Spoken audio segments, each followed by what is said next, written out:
A partir de este momento, todas las voces se unen en una sola señal. RCR presenta Conexión 750 con María Alejandra Trujillo. Muy buenas tardes, amigos de Radio Caracas Radio. Lo mejor de este martes 2 de febrero del año 2021, Día de la Virgen de la Candelaria. Habrá que pedirle, como siempre decimos, por Venezuela. Todo el equipo que trabaja para ustedes a partir de esta hora los saluda. Variada y abundante información que compartir y analizar, como es costumbre, la tarde de hoy.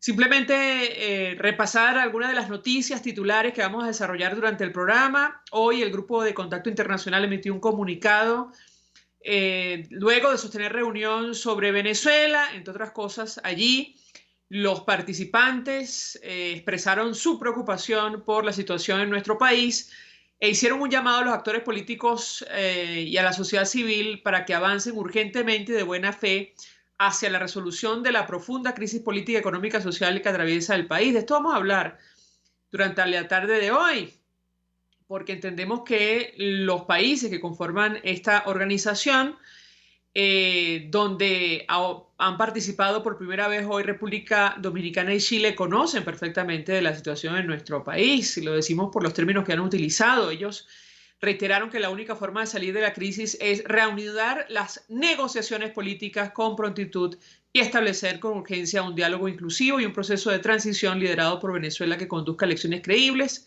inclusivas y transparentes. Insistimos, lo comentaremos. Además, el Departamento del Tesoro norteamericano aprobó un decreto sobre las operaciones en puertos y aeropuertos de Venezuela. Ha permitido estas operaciones, entre otras cosas, habilitado las operaciones que realiza el Instituto Nacional de Espacios Acuáticos o cualquier otra entidad donde esté esta institución tenga 50% más de su participación accionaria. Excluye, eso sí, cualquier transacción relacionada con exportación o reimportación de diluyentes. Además, ha habido mensaje del representante de la Organización Panamericana de la Salud en Venezuela diciendo que nuestro país tiene acceso a vacunas a través del Fondo para el acceso de estos biológicos, el COVAX, este fondo que se creó para que el mundo, los países tuvieran acceso con mayor facilidad a las vacunas. Han sido reservadas entre 1.425.000 y 2.409.600 dosis de la vacuna AstraZeneca. Habrá que ver qué pasa con esto porque, entre otras cosas, el funcionario Paolo Valadelli advierte que el pago es necesario antes del 9 de febrero. Y comentar, entre otras cosas, que a propósito de la visita de esta relatora de Naciones Unidas, que es especialista en el tema de las sanciones y derechos humanos, bueno, desde la Alternativa Democrática han expresado sus reservas. Por cierto, hasta ahora, esto es información que acaba de ocurrir, la justicia rusa condenó al opositor Navalny, Alexei Navalny, cosa que, bueno, no es lamentablemente una sorpresa. Esto es Conexión 750, comenzamos. ¿Qué está pasando en este país? Y saludamos vía telefónica a nuestro primer invitado, el embajador Sadio Garavini. Fue embajador de Venezuela, es doctor en ciencias políticas, conoce perfectamente la situación internacional y lo que está ocurriendo con nuestro país. Embajador, como siempre, gracias por atendernos. Muy buenas tardes.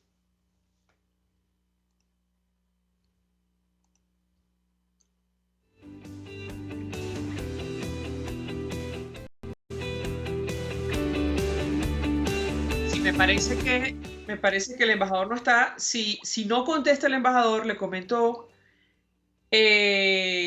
a mi equipo, podemos ir directamente con las noticias. Ustedes me indicarán. Vamos con el resumen de las informaciones más destacadas hasta esta hora, en tanto establecemos contacto con el embajador Sadio Garavini.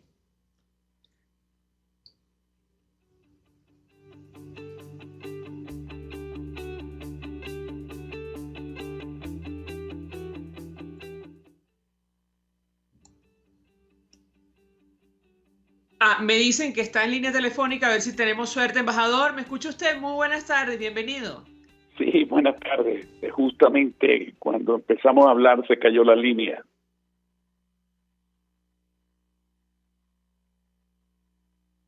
¿Aló? En el informe de Michelle Bachelet sobre Venezuela. Embajador, iniciar conversación con ustedes, son muchos los temas, pero tomando en cuenta su experticia, su experiencia en relación a lo que está ocurriendo con Guyana, yo le pediría una primera valoración al respecto sobre lo que ha ocurrido en las últimas horas. Lo último que sabemos es que este país afirmó que no va a restablecer relaciones con Venezuela hasta que se libere a los barcos pesqueros y a la tripulación que fue detenida el pasado 21 de enero y es como el último eslabón de una larga cadena de hechos luego de la decisión sobre el diferendo que tenemos con Guyana de la Corte Internacional de Justicia. Quisiera su comentario, lo escuchamos. Bueno, la posición de Guyana no es que ha roto relaciones diplomáticas, ha roto las comunicaciones directas.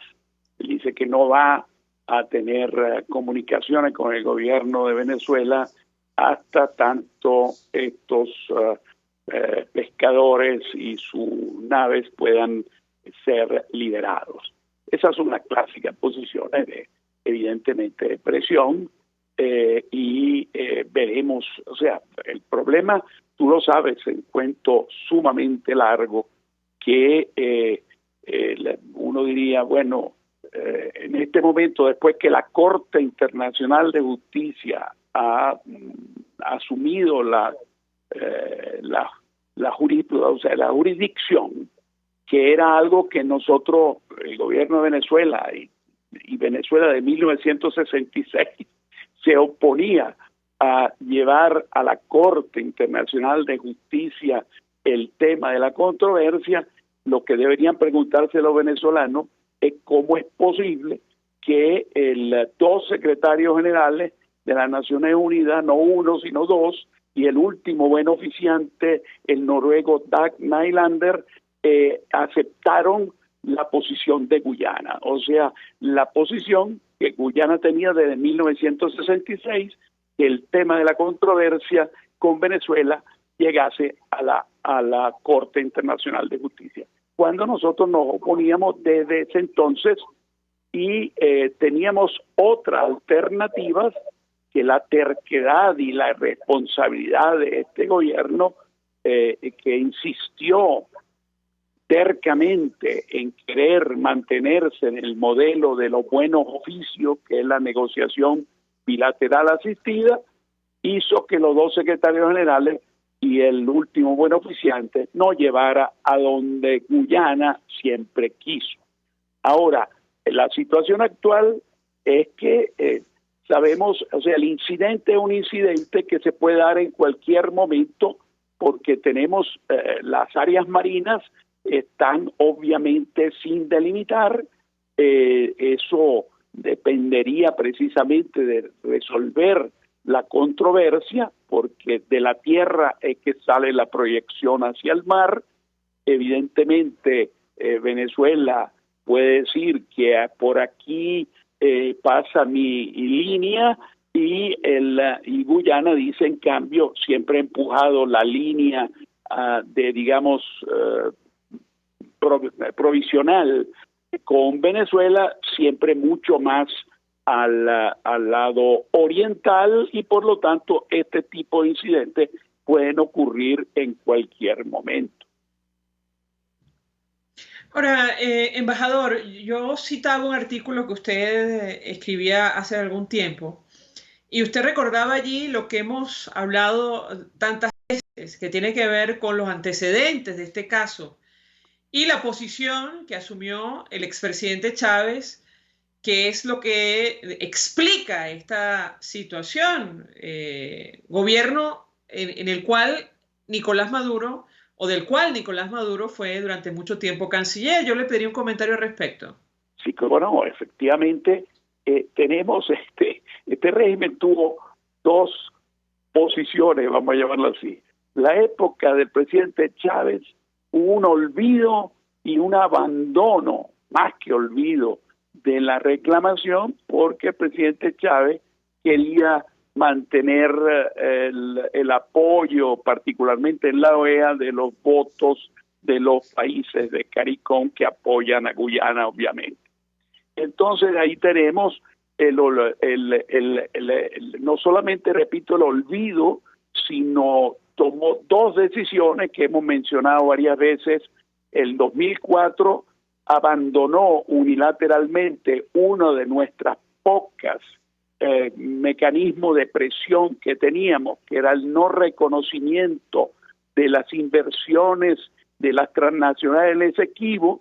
Él la abandonó a cambio de nada, una de nuestros pocos mecanismos de presión que teníamos. Y en el 2007, algo mucho peor, porque deslegitima la reclamación, diciendo que, bueno, Venezuela reactivó en 1962 la reclamación durante el gobierno de Rómulo Betancourt por presión de los Estados Unidos, el presidente Kennedy, para desestabilizar el régimen izquierdista que no era ni siquiera independiente de Chetty Jagan en Guyana.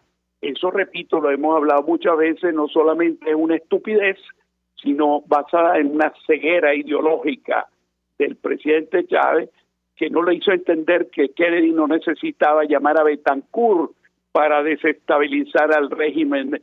Bastaba llamar, como hizo al primer ministro británico conservador aliado, decirle no le den la independencia a este señor o a Guyana hasta tanto no cambia el gobierno. Y eso fue lo que pasó.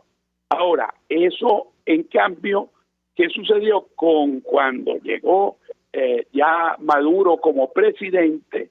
Guyana en el 2014, cuando inician los descubrimientos petroleros y hubo el primer incidente del barco Technip Perdana, que fue detenido, un incidente similar a esto de los pescadores, solamente que era un barco de inspección de petrolera y que cuesta a la compañía norteamericana $1 millón o $2 millones rentarlo por mes.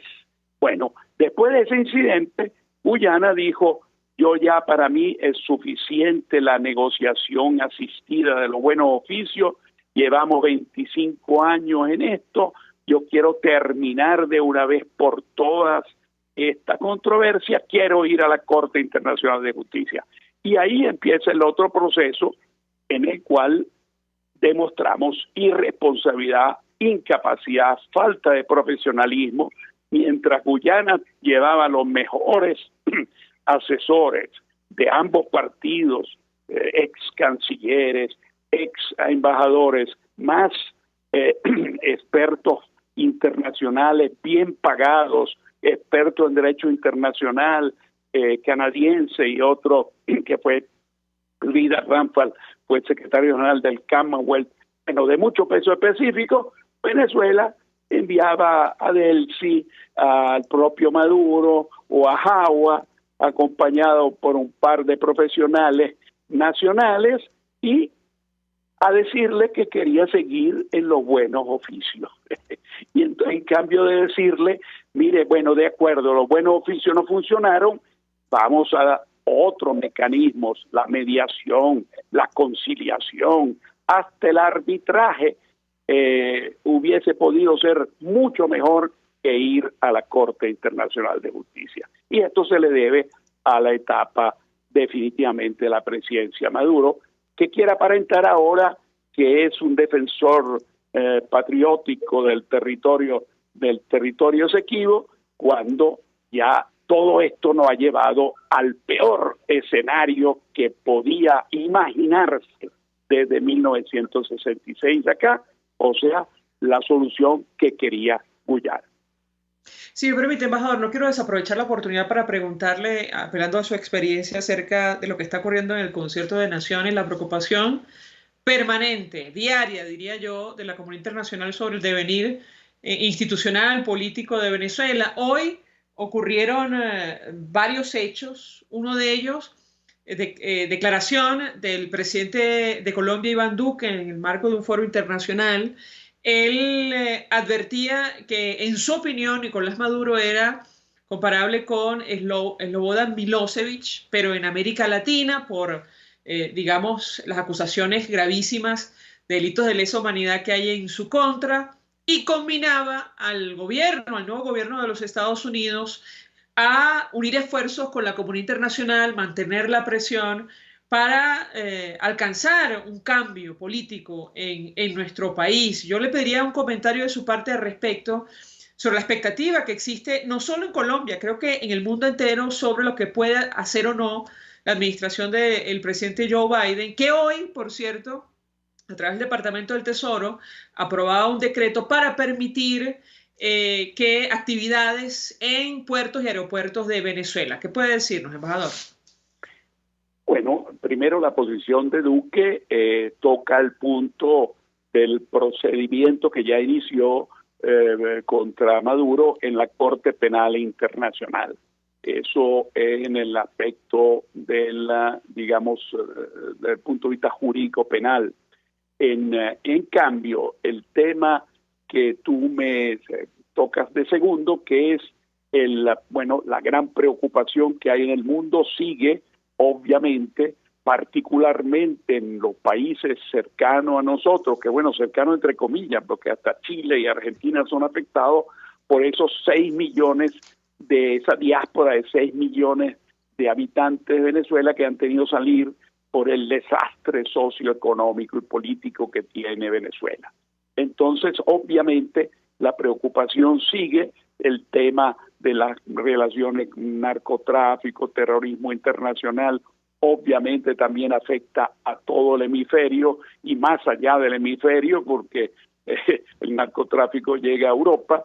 Entonces hay una indudable preocupación y yo te diría que hay una nueva oportunidad con el gobierno Biden, porque evidentemente el presidente Trump presionó muy fuertemente, pero jugaba póker. O sea, la idea era las sanciones más las amenazas, lograr un quiebre interno dentro del régimen. Yo creo que eso fue lo que creó las condiciones para el 30 de abril. Evidentemente algo había ahí ese 30 de abril, porque el comandante, el general Figuera, no era cualquiera, sino el director del SEBIN. Seguramente estaban involucrados otros personajes del régimen que por alguna u otra razón se echaron para atrás. Pero no iba a ir más allá. Trump por eso dije, era una jugada de póker, podía haber resultado, no resultó, porque nunca tenía en su mente concretar la amenaza de acción militar. Trump es más bien un agilacionista, tendencialmente su electorado no quiere saber de actividades de participación en el sistema internacional, especialmente militares, etcétera. Ahora regresamos a la actual situación. La posición del gobierno Biden es mantener las sanciones, pero las sanciones SMART, dice Blinken, el secretario de Estado nuevo. Dice, queremos unas sanciones inteligentes, además coordinadas con nuestros aliados, particularmente los europeos y el hemisferio, cosa que no sucedía con Trump por las malas relaciones que había entre la Unión Europea y su gobierno, y particularmente su persona.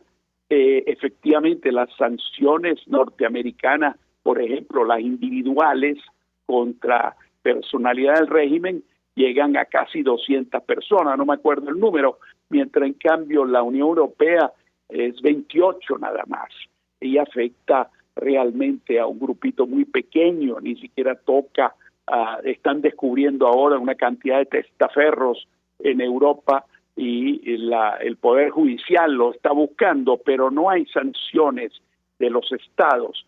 Entonces, esto va a mejorar con el gobierno Biden, según anunció tanto el nuevo secretario de Estado Blinken como el nuevo National Security Advisor Sullivan y el propio miembro digamos, el que se encarga del hemisferio occidental en el National Security Council, que es Juan González, el colombiano de origen. Todos ellos han dicho, vamos a seguir presionando en búsqueda de un retorno de la democracia en Venezuela, pero lo vamos a hacer coordinando, colaborando con nuestros aliados y con la oposición democrática. Embajador Sabio Gravini, un millón de gracias por atendernos, acompañarnos la tarde de hoy como siempre. Vamos a la pausa, al regreso venimos con más. Usted está viendo Conexión 750 con María Alejandra Trujillo. Solo por RCR 750, porque lo bueno une. Puedes seguirnos en nuestras redes sociales. En Twitter, @RCR750, la radio que se ve. Mensaje del ingeniero José Peraza, tesorero del FONPRES CIB. Estimado colega ingeniero arquitecto y profesional afín, el Colegio de Ingenieros de Venezuela y el Fondo de Previsión Social, preocupado por la salud de tu familia, ha diseñado un sistema de salud integral que coloca a tu disposición y que contiene asistencia primaria de salud, ambulancia, hospitalización, cirugía, oftalmología, dermatología, fisioterapia, psicología, odontología, farmacia y funerario. Para mayor información, visítanos a nuestros portales cib.net.be, fonprescib.net.be, Colegio de Ingenieros de Venezuela, construyendo futuro. Antes de empezar el día, entérese de lo que acontece en el país junto a Pedro García Otero en Titulares de la Mañana. De lunes a viernes a las 6:30 de la mañana. Acompáñelo y empiece su día bien informado. Titulares de la Mañana con Pedro García Otero. Solo por RCR 750 AM. Porque lo bueno une. El poder de la comunicación en tus manos. Conexión 750 con María Alejandra Trujillo. Solo por RCR 750, la radio que se ve. Continuamos, amigos, en Conexión 750 y rápidamente compartimos informaciones que están en desarrollo en Venezuela más allá de nuestras fronteras. Lo dicho, hoy el Grupo de Contacto Internacional emitió un comunicado luego de reunión de alto nivel ministerial por videoconferencia con la participación por primera vez de República Dominicana y Chile. Y allí mencionaban lo que decíamos al inicio, la preocupación por la situación de Venezuela y la necesidad de establecer o reanudar las negociaciones políticas con prontitud y establecer con urgencia un diálogo inclusivo y un proceso de transición liderado por Venezuela que conduzca a elecciones creíbles, inclusivas y transparentes. El problema es que, bueno, hay un sector que no quiere eso, que es el chavismo, que no está dispuesto a entregar el poder. Por eso expresábamos nuestras dudas sobre, bueno, digamos, el fondo, la intención de un comunicado como este, más allá de lo evidente, reiterar lo que se ha dicho antes. Además, el Departamento del Tesoro aprobó este decreto, lo comentamos y lo tomamos de la cuenta en Twitter de Jorge Agobián, este periodista en los Estados Unidos. Rescinde alguna de las restricciones del decreto de 2019 sobre las operaciones con puertos y aeropuertos de Venezuela, pero excluye cualquier transacción relacionada con la exportación o reexportación de diluyentes directa o indirectamente a Venezuela. Es decir, digamos, es una excepción.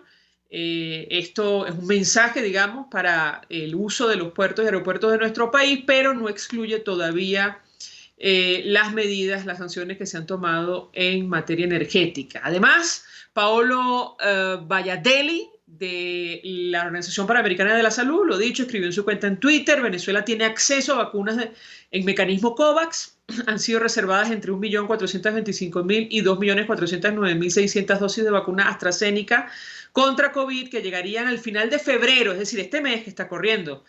Es imprescindible contar con el apoyo de todas las fuerzas y proceder al pago hasta el 9 de febrero, es decir, hay que pagar. Habrá que ver si el mensaje llega o no a García.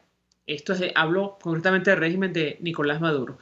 Julio Borges, comisionado para Asuntos Exteriores designado por la Asamblea Nacional, dijo que esperamos que el informe que emita la relatora de la ONU esté apegado a la verdad. Se trata de la relatora que está en nuestro país. Nos preocupa su perfil. Mantiene una cercanía con gobiernos que han ayudado a la dictadura de Maduro a mantenerse en el poder y afianzar su aparato represivo, como lo son Cuba y Bielorrusia. Además, lo dicho, la justicia rusa condenó esta tarde, bueno, para nosotros, hora de la tarde para nosotros, al opositor Navalny a 3 años y medio de cárcel pese a las protestas para liberarlo. El activista llama en la vista judicial celebrada en Moscú a mantener la presión en la calle contra Putin, a quien ha acusado de intentar envenenarlo. Vamos a la pausa. Regreso, venimos con más. Estás en sintonía de Conexión 750 con María Alejandra Trujillo. Solo por RCR 750. Porque lo bueno une. Sintonícenos a través de Periscope, @RCR750, la radio que se ve. Mensaje del ingeniero José Peraza, tesorero del FONPRES CIB. Estimado colega ingeniero, arquitecto y profesional afín, el Colegio de Ingenieros de Venezuela y el Fondo de Previsión Social, preocupado por la salud de tu familia, ha diseñado un sistema de salud integral que coloca a tu disposición y que contiene asistencia primaria de salud, ambulancia, hospitalización, cirugía, oftalmología, dermatología, fisioterapia, psicología, odontología, farmacia y funerario. Para mayor información, visítanos a nuestros portales cib.net.be, fonprescib.net.be, Colegio de Ingenieros de Venezuela, construyendo futuro. RCR 750 AM, porque lo bueno une. María Alejandra Trujillo te acompaña en Conexión 750, solo en RCR 750, la radio que se ve. Claro y raspado. Continuamos, amigos, en Conexión 750 y hace algunos días el portal armando.info publicó una información que generó toda clase de reacciones y tiene que ver, con las gotitas milagrosas José Gregorio Hernández que está promoviendo Nicolás Maduro para combatir el coronavirus. Aquí las academias, las instituciones científicas se han pronunciado advirtiendo que no hay pruebas que demuestren lo que se está promocionando allí. Sin embargo, el portal armando.info ha llegado a la conclusión, digamos, a lo que está detrás de este milagro del Carabativir. Y es que aparentemente el laboratorio que las produce, desconocido, tuvo antes la persona jurídica de un importador de repuestos para carros, quienes se presentan como autores de los supuestos estudios clínicos que respaldan al medicamento son socios comerciales y operadores políticos del oficialismo. Y una de las periodistas que suscribe este importante trabajo nos acompaña, Isayen Herrera. 1.000.000 de gracias por atendernos. Buenas tardes. Buenas tardes, María Alejandra. Gracias por la invitación. Pues mucho interés de conocer los detalles que puedas compartir con nosotros acerca de los hallazgos de esta investigación que tantas reacciones ha generado, sobre todo en redes sociales. Te escuchamos. Bueno, les quería comentar, hace ya más de 8 días, el domingo anterior, Nicolás Maduro hizo una cadena nacional, es cuando habla por primera vez del Carabativir, y lo primero que dijo fue que iba a mantener reservado la identidad del científico para protegerlo.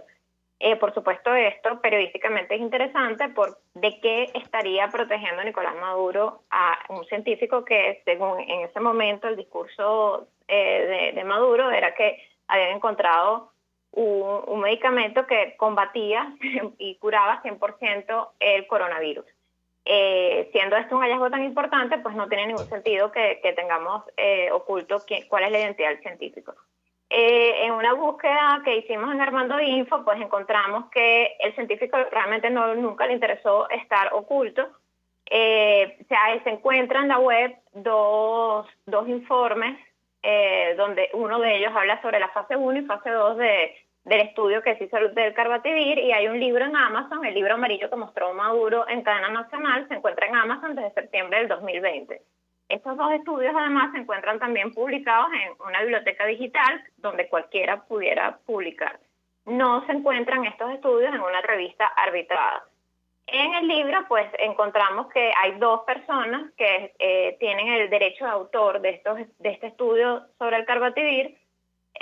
Uno se llama Raúl Ojeda, que él en la contraportada del libro hay una foto de él y una autobiografía donde él dice que él es químico, que es experto en temas petroleros, y que es poeta, altruista, en fin, un montón de títulos que se colocan.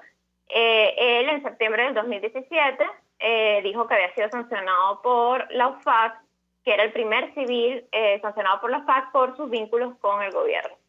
Y que esto le trajo como consecuencia que unos poemas que él había publicado en Amazon, en donde él decía que tenía uno de sus poemas que se llama La cara oculta, uno de sus libros, se llama La cara oculta de la geopolítica mundial, tenía 320.000 ejemplares vendidos en 82 países, traducidos en 5 idiomas. Y que bueno, que sus regalías habían sido congeladas por Amazon por esta sanción. La otra persona se llama Jean-Franc Campos, es una persona que tiene 3 empresas contratistas del gobierno, también fue funcionario del gobierno, y en el año 2009 tuvo una discoteca en Margarita que fue cerrada porque se le encontraron sustancias ilícitas dentro del recinto. ¿Qué nos llama la atención? Bueno, que estas 2 personas que tienen la patente en este libro amarillo y que tienen el derecho de autor son socios comerciales de este laboratorio farmacológico venezolano, y que tiene un RIF, el botecito que mostró Maduro. Y bueno, nos vamos a la primera investigación, bueno, de dónde sale esta empresa, empezamos a averiguar en el gremio, pues nadie conoce el laboratorio, y en el CENIAT se puede encontrar que antiguamente esto tenía otro nombre, otra razón social, y la razón social era vender repuestos para carros. Y se cambió y ahora es un laboratorio. Isayen, para que la audiencia vaya entendiendo. Primero, ¿cuál de estas 2 personas resultó presa bajo acusaciones de presuntos ilícitos en una subsidiaria de PDVSA? Raúl Ojeda, que es el científico principal y el que tiene su foto en el libro amarillo que mostró Maduro en cadena nacional. Correcto. Y él, dices tú, asegura que es químico, que tiene algún tipo de conocimiento científico al respecto, ¿correcto? Sí, que es ingeniero químico. Que es ingeniero químico, correcto. Ahora, entendemos por la conclusión a la que ustedes llegan en este trabajo, que detrás de todo esto hay un gran negocio. Tú me corregirás si me equivoco. Te escuchamos.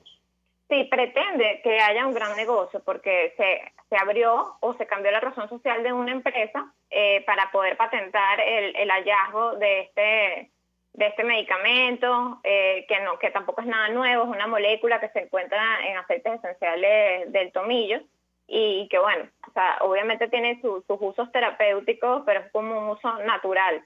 Pero nada está comprobado para que puedas decir que sirve para el coronavirus, para poder abordar esta enfermedad. Lo único que bueno, que uno puede desprender de esto es que cuando hay oscurantismo en una situación o en un anuncio de esta magnitud, que no es cualquiera, es por algo. Y llama muchísimo la atención que este laboratorio que patenta este gran hallazgo para la humanidad, porque se tiene que interpretar así, pues tú tengas que mantenerlo reservado y que prácticamente, o sea, lo que nosotros encontramos es que cambiaron la razón social en función de esto. Esto según el mismo Nicolás Maduro, se va a producir masivamente este medicamento, entonces por ende tiene que haber un negocio. Sí. O por lo menos esa es la intención. Y por eso el titular del reportaje de Mercaderes a Científicos, ¿correcto?